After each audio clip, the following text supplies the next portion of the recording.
तर आता आपण प्रॅक्टिस सेट 1.5 मधलं पाचवं एक्झाम्पल पाहतोय. आता काय आहे ते example? Two types of boxes A and B are placed in a truck. Two types of boxes A आणि बी असे दोन टाइपचे boxes are placed in a truck. एका ट्रक मध्ये काय केले? ठेवले.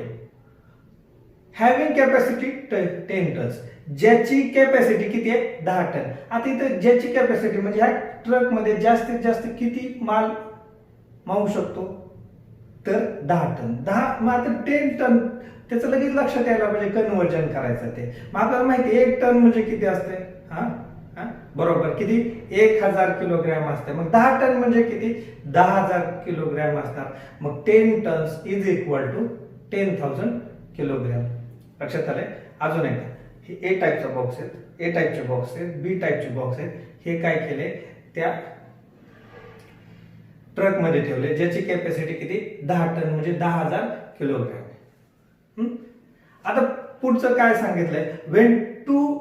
when 150 boxes of type A, just A टाइपचे 150 box and 100 box of B types, B टाइपचे 100 box are loaded in truck. हे काय केले? त्या ट्रक मध्ये लोड केले. It weighs 10 tons. म्हणजे हे बॉक्स त्या ट्रक मध्ये लोड केले त्यावेळेस सगळं मिळून वजन किती होते त्या बॉक्सेसचं? तर किती? 10 टन म्हणजे किती? 10,000 किलोग्रॅम. मग आता आपण काय करणार? इथं काय करणार? तर ह्याचं वजन आणि सगळं मिळून वजन किती होत आहे? तर 10,000 किलोग्रॅम. मग काय करणार आपण? तर ह्याचं वजन मानणार. पण काय मानणार? एक्स. पण किती बॉक्सचं? तर एका बॉक्सचं वजन वेट किती मानणार? एक्स. किलोग्रॅम मध्ये मानणार, कारण आपण ते 10 टन केले ना, म्हणजे 10,000 किलोग्रॅम केले ना. मग ह्या एका बॉक्सचं वजन किती मानलं आपण? X kilogram. मग असे किती बॉक्स आहेत? 150. मग त्या 150 बॉक्सचं वेट किती झालं? 150 एक्स. हे किती बॉक्स? बी टाईपचे बॉक्स त्याचं वजन काय मानणार? Y kilogram. मग ह्यांचं टोटल वेट किती झालं? बरोबर 100 वाय किलोग्रॅम झालं. आणि मग हे दोन्ही काय केले? त्यात ठेवले सगळे बॉक्सेस, तर वजन किती झालं? 10,000 किलोग्रॅम. मग ह्याच्यावर एक इक्वेशन मिळालं. तर ह्याचं वजन किती? 150 किलोग्रॅम. Sorry 150 x kilogram. ह्याचं वजन 100 वाय किलोग्रॅम. ते दोन्ही मिळून किती झालं? तर 10,000 किलोग्रॅम. हे पहिले इक्वेशन भेटलं. समजलं पहिलं इक्वेशन? आता दुसरं इक्वेशन पाहायचं आपल्याला. आता दुसऱ्या वेळेस काय सांगितलेलं आहे? बट आता काय केले? थोडा बाजूला ठेवलं सगळं त्यांनी, आणि त्यांनी काय म्हणलं? But when 260 boxes of type A are loaded. आता हे ए टाइपचे 260 बॉक्स काय केले? त्या ट्रक मध्ये लोड केले. तर it can still accommodate 40 boxes of type B. तर तरी ती जी ट्रक आहे ती काय करते? बी टाइपचे 40 बॉक्स अकोमोडेट करते, म्हणजे सामावून घेऊ शकते. ह्याचे 260 जरी बॉक्सेस त्यात ठेवले, आता ते मगाशीच सोडायचं आहे, ते मगाशी लोड केलं ते आता रिकामी केली ट्रक अशी समजायचं. आणि आता हे 260 ए टाइपचे बॉक्स त्यात लोड केले, तर बी टाइपचे बॉक्स किती त्यामध्ये लोड होऊ शकतात? 40 box load. So that it fully loaded. त्यावेळेस ती ट्रक फुल्ली लोड होऊ शकते, पूर्ण लोड होऊ शकते. पूर्ण म्हणजे त्याची कॅपॅसिटी किती? 10 टन म्हणजे 10,000 किलोग्रॅम होते. म्हणजे आता काय केलं त्यांनी? 260 ए टाइपचे बॉक्स, 40 बी टाइपचे बॉक्स त्याच्यामध्ये लोड केले, तर त्याची कॅपॅसिटी काय होते? पूर्ण होते. म्हणजे त्याची कॅपॅसिटी किती होते? 10,000 किलोग्रॅम होते. तर मग आता आपण काय करणार? मग हे 260 बॉक्स आहे, तर त्या 260 बॉक्स आहे त्याचं वजन किती झालं? 260 एक्स किलोग्रॅम. ह्याचं किती? 40 वाय. हे 260 एक्स का आलं? तर ह्याचं एका बॉक्सचं वजन काय मानलं आपण? X kilogram. म्हणून 260 एक्स झाला. आणि ह्याचे किती बॉक्स आहेत? 40. आणि ह्याचं वजन किती मानलं आपण? वाय मानले, म्हणून किती झालं? 40 वाय. आता हे दोन्ही मिळून म्हणजे 260 एक्स प्लस 40 वाय ती कॅपॅसिटी पूर्ण होते. म्हणजे टोटल वजन किती होते? 10,000 किलोग्रॅम. आपल्याला हे इक्वेशन भेटलं. हे दुसरं इक्वेशन. आता हे दोन इक्वेशन तुम्ही काय करायचे, सॉल्व्ह करायचे आणि मग आपण एक्स आणि वायच्या व्हॅल्यू भेटणार. मग एक्स आणि वायची व्हॅल्यू म्हणजे काय भेटणार, तर वेट भेटणार. मग आपल्याला पुढे काय विचारलंय, find the weight of each type of box. तर प्रत्येक टाईपच्या बॉक्सचं वजन काढायचं. मग ए बॉक्सचं आणि बी बॉक्सचं, प्रत्येक टाईपच्या बॉक्सचं वजन काढायचं, म्हणजे एका एका बॉक्सचं वजन काढायचं. आणि एक्सच्या आणि वायच्या व्हॅल्यू म्हणजे काय, त्यांचं वजन आपल्याला काय होणार, भेटणार. सोपं. आता पाचवं एक्झाम्पल काय दिलंय, आउट ऑफ 900 किलोमीटर, 1900 किलोमीटर पैकी समजा हे एक ठिकाण आहे, हे दुसरं ठिकाण आहे, ह्या दोघांमधलं अंतर किती, 1900 kilometre. 1900 out of 1900 kilometre we shall travelled some distance by bus. तर विशाल काय करतो, ह्या अंतरात, पूर्ण अंतरापैकी विशाल काय करतो, काही अंतर हे बसने प्रवास करतो. म्हणजे इथनं इथपर्यंत अंतर तो काय करतो, बसने प्रवास करतो. अँड सम बाय एरोप्लेन, आणि इथनं पुढचा अंतर तो काय करतो, एरोप्लेनने प्रवास करतो. काय दिले, हे पूर्ण अंतर, दोन ठिकाणामधलं अंतर 1900 किलोमीटर आहे. इथनं इथपर्यंत बसने प्रवास करतो आणि त्याच्या पुढे तो काय करतो, एरोप्लेनने प्रवास करतो. पुढे काय म्हणलंय, bus travels with average speed of 60 kilometre hour. तर त्या बसचा स्पीड किती दिलाय आपल्याला, 60 किलोमीटर पर आवर दिलाय. स्पीड दिलाय 60 किलोमीटर पर आवर. आणि and average speed of aeroplane is 700 kilometre per. आणि त्या एरोप्लेनचा स्पीड किती आहे, 700 किलोमीटर पर आवर. म्हणजे आपल्याला बसचा स्पीड दिलाय, एरोप्लेनचा स्पीड दिलाय. पुढे काय म्हणलंय, it takes 5 hours to complete the journey. तर त्याला 5 तास लागतात ही जर्नी, हा प्रवास करण्यासाठी. म्हणजे सुरुवातीपासून हे शेवटपर्यंत हे अंतर जाण्यासाठी त्याला किती वेळ लागतो, 5 तास लागतो. हे पूर्ण सगळं अंतर जाण्यासाठी किती वेळ लागतो, 5 तास लागतो. पुढे काय म्हणलंय, फाइंड द डिस्टन्स शोधा. डिस्टन्स तर दिलंय की 1900 किलोमीटर, पण नाही. पुढे काय दिलं अजून बघा, विशाल ट्रॅव्हल्ड बाय बस. तर त्या विशालनी इथनं इथपर्यंत जो बसने प्रवास केलाय ते डिस्टन्स काढायचंय. मग कसं काढणार ते डिस्टन्स, तर मग पाहू आपण कसं काढायचं ते. मग आता इथं महत्वाचा मुद्दा काय, आधी काय काय दिलंय आपल्याला, हे पूर्ण अंतर किती दिलंय, 1900 किलोमीटर, बरोबर. परत काय केलंय, इथपर्यंतचा प्रवास बसने, इथनं पुढचा प्रवास एरोप्लेनने. बसचा स्पीड दिलाय 60 किलोमीटर पर आवर, एरोप्लेनचा स्पीड दिलाय 700 किलोमीटर पर आवर, हे दिलंय.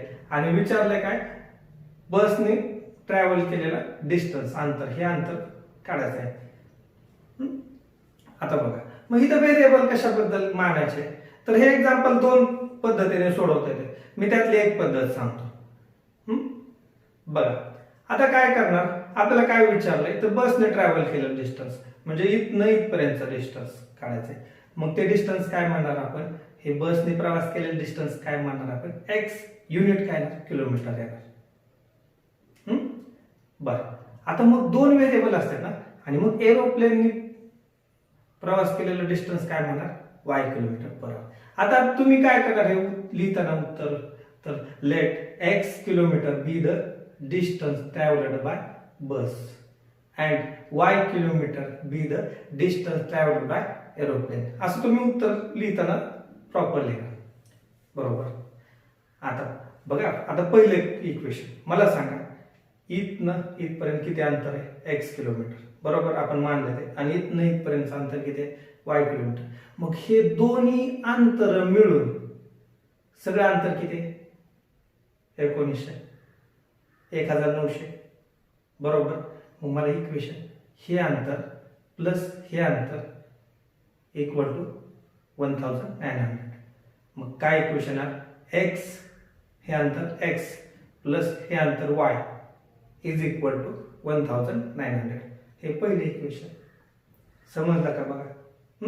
आता दुसरं इक्वेशन, आता त्याच्यामध्ये कंडिशन दिले बघा, it takes 5 hours to complete the journey. त्याचं काय करायचं, त्याचं काय करायचं, म्हणजे इथनं इथपर्यंत जाण्यासाठी किती वेळ लागते, 5 तास लागते. मग त्या कंडिशनचा यूज करायचा. मग कसं करणार, मग आपल्याला काय करावं लागेल, इथनं इथपर्यंत बसने जो ट्रॅव्हल करतो त्याच्यासाठी लागणारा टाइम आणि इथनं इथपर्यंत एरोप्लेनने जे ट्रॅव्हल केलंय त्याच्यासाठी लागणारा टाइम, हे दोन्ही टाइम काय करावं लागतील, काढावं लागतील. आणि त्या दोन टाइमची बेरीज किती असणार, 5 असणार. बरोबर आहे का बघा, नक्की का बाहेरचं उदाहरण घेऊ बघा. हे समजा आपण थोड्यासाठी बार्शी, हे सोलापूर आहे. मग मी बार्शीपासून वैराटपर्यंत आलो, मला समजा 1 तास लागला. आणि वैराटपासून मी सोलापूरपर्यंत गेलो, मला किती वेळ लागला, 2 तास लागला. मग सगळं मिळून किती वेळ लागला, 3 तास. मग हा टाइम 1 आवर प्लस हा 2, टोटल किती, 3 आवर्स. हे तुम्हाला फक्त समजावून म्हणून घेतल्या आता आपल्या एक्झाम्पलसाठी. मग आपल्याला इथनं इथपर्यंत टाइम काढावा लागेल, इथनं इथपर्यंत टाइम काढावा. आणि त्या दोन्ही टाइमची ऍडिशन केली की किती येणार, 5 तास येणार. माझा टाइम कसा काढणार, मग आपला सायन्स मधला फॉर्म्युला, कुठला फॉर्म्युला आपल्याला महत्वाचा आहे, त्याच्यावर बरेच एक्झाम्पल येतात. ह्या चॅप्टर मध्ये, पुढच्या चॅप्टर मध्ये हा तो फॉर्म्युला काय, speed equal to distance upon time. Speed is equal to distance upon time. आता याचं पक्षांतर करायचं बघा. आता पक्षांतर केल्यानंतर आपल्याला काय पाहिजे, टाइम पाहिजे. मग time equal to speed equal to काय, डिस्टन्स अपॉन टाइम. टाइम काय करते, डिवाइड, इकडे मल्टिप्लाय. मग काय भेटणार, speed into time is equal to distance भेटणार. बरोबर. पण आपल्याला टाइम इज इक्वल टू पाहिजे ना, time is equal to distance upon speed. Time is equal to distance upon speed भेटला. चला मग आता कसं सोडवणार ह्याच्याकडे, हा फॉर्म्युला वापरायचा आपल्याला, time is equal to distance upon speed. मग काय करणार आता, मग मला सांगा आता. चला इथनं इथपर्यंत टाइम काढायचा. मग टाइम इज इक्वल टू इथनं इथपर्यंत डिस्टन्स किती आहे, x अपॉन स्पीड किती आहे, 60. म्हणजे इथनं इथपर्यंत टाइम किती झाला, x अपॉन 60. युनिट काय ना, आवर. बरोबर. आता इथनं इथपर्यंत, आता तोच formula, time is equal to distance upon speed. मग आता इथनं इथपर्यंत डिस्टन्स किती आहे, y अपॉन स्पीड किती आहे, 700. y upon 700. मग ह्याचं युनिट काय येणार, आवर. मग इथनं इथपर्यंत 60 अपॉन, सॉरी, इथनं इथपर्यंत टाइम काय भेटला, x अपॉन 60. आणि इथनं इथपर्यंत टाइम काय भेटला, y अपॉन 700. मग आता ह्याच्यावर इक्वेशन, इथनं इथपर्यंतचा टाइम प्लस इथनं इथपर्यंतचा टाइम, त्या दोन टाइमची बेरीज किती आली, 5 आवर. कारण हे पूर्ण किती वेळ लागलाय, 5 तास लागलाय. मग इक्वेशन काय भेटणार, x अपॉन 60 प्लस इथपर्यंतचा time, x upon 60 plus y upon 700 is equal to 5. आता इथं काय करायचं, हे दुसरं इक्वेशन, ह्याचे डिनॉमिनेटर इक्वल करायचे, 700 इकडे गुणायचं, क्रॉस मल्टिप्लिकेशन करायचं, छेद समान करायचे, दुसरं इक्वेशन मिळवायचं. आणि ते पहिलं आणि हे दुसरं इक्वेशन काय करायचं, सॉल्व्ह करायचं. आणि सॉल्व्ह केलं की तुम्हाला कशाची किमती भेटतील, एक्स आणि वायच्या किमती. फक्त एक्स ची किंमत काढली तरी बास होते, वाय ची व्हॅल्यू काढायची, किंमत काढायची गरज नाही. का नाही गरज, आपल्याला काय प्रश्न विचारलाय, find the distance Vishal travelled by bus. विशालने बसने ट्रॅव्हल केलेलं डिस्टन्स, मग कोणते ते एक्स. फक्त एक्स ची व्हॅल्यू काढली तरी बास होते. बघा लक्षात आलं का, नसेल तर मी पुढच्या व्हिडिओमध्ये तुम्हाला